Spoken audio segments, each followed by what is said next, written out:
तारीख 5 एप्रिल 2025. चेन्नई विरुद्ध दिल्लीची मॅच. कॅमेरे आणि प्रेक्षकांचं लक्ष नेहमीप्रमाणे धोनीवरच. अचानक कॅमेरा फिरला आणि दिसले धोनीचे आई वडील देवकी देवी आणि पानसिंग धोनी. कमेंटेटरसहित सगळ्या सोशल मीडियावर धोनीच्या रिटायरमेंटची चर्चा सुरू झाली. कदाचित आज धोनीची शेवटची मॅच असेल असं मॅच संपेपर्यंत सगळ्यांना वाटत होतं. पण धोनीने नेहमीप्रमाणे सगळ्यांना बुचकळ्यात पाडलं आणि एका मॅचनंतर ऋतुराज गायकवाड जखमी झाल्यानंतर उरलेल्या IPL सीझनसाठी धोनी पुन्हा चेन्नईचा कॅप्टनही झाला. मागच्या 2 ते 3 वर्षांपासून प्रत्येक वेळी IPL सुरू झाली की धोनीचा हा शेवटचा सीझन असेल अशी चर्चा सुरू होते आणि सीझन संपेपर्यंत ती फक्त चर्चाच असते. धोनीच्या याच प्रत्येक वर्षीच्या रिटायरमेंटच्या चर्चेमागे किती मोठं मार्केट काम करतं हे आपण आजच्या व्हिडिओमध्ये समजून घेणार आहोत. नमस्कार, मी दीपक गायकवाड. तुम्ही पाहताय मराठी मिरर. IPLच्या मागच्या 3 सीझनमध्ये धोनीने एकही अर्धशतक केलं नाही. या सीझनमध्ये तर बऱ्याचदा संघाला गरज असतानाही धोनी आवश्यक त्या स्ट्राईक रेटने सुद्धा खेळू शकला नाही. एका मॅचमध्ये तर धोनी रविचंद्रन अश्विन नंतर 9व्या क्रमांकावर बॅटिंगला आला. तेव्हाही धोनीने आता रिटायरमेंट घ्यावी असं सतत बोललं गेलं. आंतरराष्ट्रीय क्रिकेटमधून धोनीने अगदी शांततेत निवृत्ती घेतली. इतकी शांततेत की त्यावेळी त्याची प्रचंड चर्चा TV, प्रिंट मीडिया आणि सोशल मीडियावर झाली. त्यावेळी धोनी निवृत्ती घेईल असं कुणालाही वाटत नव्हतं. खरं तर त्याने एखादी मॅच खेळून मगच निवृत्ती घ्यावी अशी सगळ्या चाहत्यांची अपेक्षा होती. धोनीच्या नेतृत्वात भारतीय संघ कसोटी, वन डे आणि T20 या तीनही प्रकारात क्रमांक 1 वर राहिला होता. पण 2011 ते 2014च्या दरम्यान भारत विदेशात 22 पैकी फक्त 2 कसोटी सामने जिंकला आणि 13 सामन्यात भारताला हार पत्करावी लागली. 2014 सालच्या ऑस्ट्रेलियातील 4 कसोटी सामन्यांच्या दौऱ्यामध्ये भारत पहिले 2 कसोटी सामने हरला होता. म्हणजेच तिथून पुढं कसोटी मालिका जिंकण्याची संधी आपल्याकडे नव्हती. पण आपण मालिका बरोबरीत मात्र सोडू शकत होतो. पण 26 डिसेंबरला बॉक्सिंग डेच्या दिवशी सुरू झालेला कसोटी सामना 30 डिसेंबरला ड्रॉ झाला आणि कसोटी मालिका बरोबरीत सोडण्याची आपली संधीसुद्धा हुकली आणि आपण मालिका पण गमावली.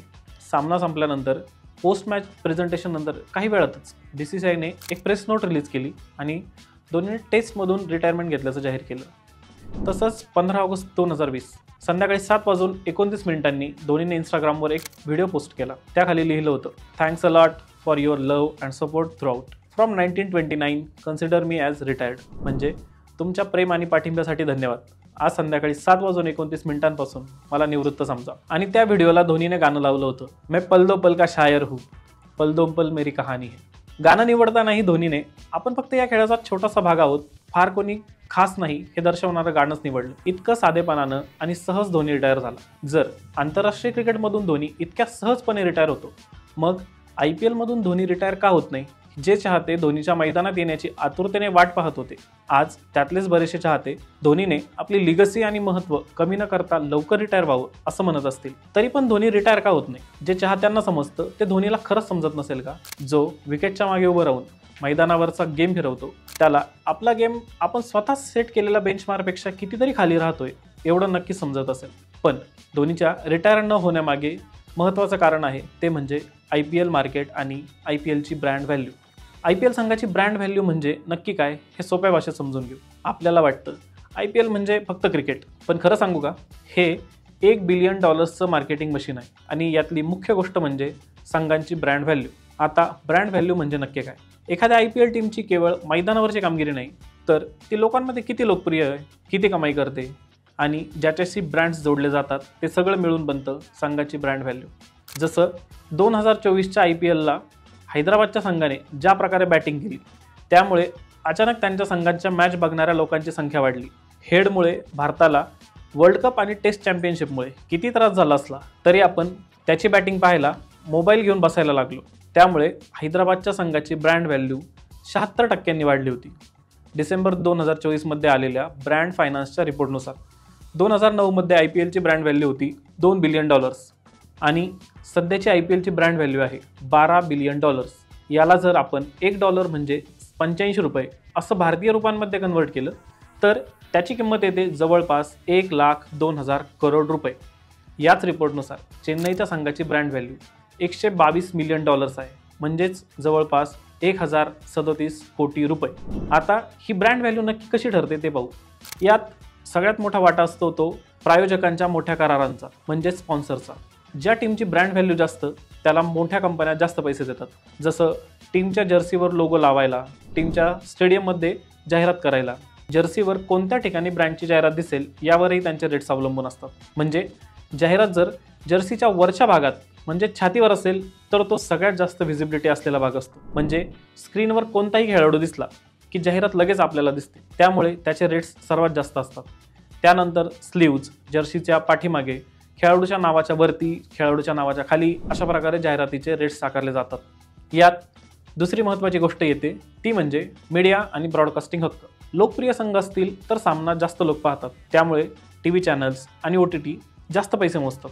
म्हणजे चेन्नईची मॅच असेल तर मॅचचे व्ह्यूज अचानक वाढलेले आपल्याला दिसतात. त्यातही कॅमेरा बऱ्याच वेळ धोनीवरच असतो. 2023 ते 2027 दरम्यानचे IPL सामने प्रदर्शित करण्याचे हक्क मिळवण्यासाठी सोनी TV, स्टार नेटवर्क आणि इतरांनी बोली लावली होती. त्यातले टीव्हीवर सामने प्रदर्शित करण्यासाठी 23,575 करोड आणि OTTसाठी 20,500 करोड रुपयांची बोली लागली. म्हणजे टीव्हीवरच्या एका मॅचसाठी 57 कोटी रुपये तर OTTवरच्या एका मॅचसाठी BCCIला 50 कोटी रुपये मिळतात. यानंतर येते मर्चंडाईज म्हणजेच जर्सी आणि कॅप यांची विक्री. CSK, MI, RCB यांसारखे संघ करोडो रुपयांची जर्सी आणि कॅप यांची विक्री करतात. संघांचं नाव, स्टार खेळाडूंवर प्रेम हे सगळं असलं की लोक पैसे टाकतात. म्हणजे मॅच कुठे असू द्या, 7 नंबरची पिवळी जर्सी घातलेले कार्यकर्ते हमखास दिसतील. आता येतो सगळ्यात महत्त्वाचा भाग, तो म्हणजे चाहत्यांचं प्रेम आणि सोशल मीडिया. धोनी असो वा कोहली, जिथं भावनिक कनेक्शन जास्त तिथं ब्रँड व्हॅल्यू मजबूत. कारण अशा संघांचा लॉयल फॅनबेस. भले RCBने अजून कप जिंकला नाही, पण त्यांना सपोर्ट करायला त्यांचा फॅनबेस स्टेडियममध्ये आणि सोशल मीडियावर दरवर्षी असतोच. तसंच धोनी भारतातल्या कोणत्याही मैदानावर खेळू द्या, त्याला पाहायला आणि चेन्नईला सपोर्ट करायला चाहते असतातच. धोनीने मॅच जिंकवली नाही तरी त्याला फक्त मैदानावर खेळताना पाहायला स्टेडियममध्ये आणि TV, मोबाईल स्क्रीनसमोर गर्दी होतेच. आणखी यात खेळाडूंचे एंडोर्समेंट करारही येतात. संघातले मोठे स्टार्स धोनी, कोहली, बुमराह, रोहित हे फक्त संघासाठी नाही तर ब्रँडसाठी चेअर असतात. या खेळाडूंच्या जाहिराती, TV कमर्शियल्स, इंस्टाग्राम पोस्ट यामुळे संघाच्या ब्रँड व्हॅल्यूला मजबूत बूस्ट मिळतो. जितकी खेळाडूंची जाहिरातीत मागणी तितकं संघाचं मार्केटमधलं वजन आणि शेवटी येते ती मार्केटमधली संघाची किंमत. म्हणजे जर समजा एखादा IPLचा संघ विकायचा झाला तर त्याची ब्रँड व्हॅल्यू ठरवते की तो किती किमतीला विकला जाईल. आता बसल्या जागी ही सगळी करोडोंची गणितं करून झाली असतील तर एक विचार करा, जर धोनी निवृत्त झाला तर CSKचं ब्रँड व्हॅल्यू काहीसं कमी होईल. काहीसं नाही, जरा जास्तच. का? तर स्पॉन्सर्स कमी होतील, जर्सी, कॅप यांची विक्री घटेल, TV रेटिंग्स कमी होईल आणि भावनिक कनेक्शन तेही थोडंसं तुटलं जाईल. तर मंडळी, पुढच्या वेळेस IPL मॅच पाहताना मैदानातला स्कोअर बघा, पण त्याच्या बाहेर चालणारा बिझनेस स्कोअर बघायला विसरू नका आणि चॅनलला सबस्क्राईब करायला पण.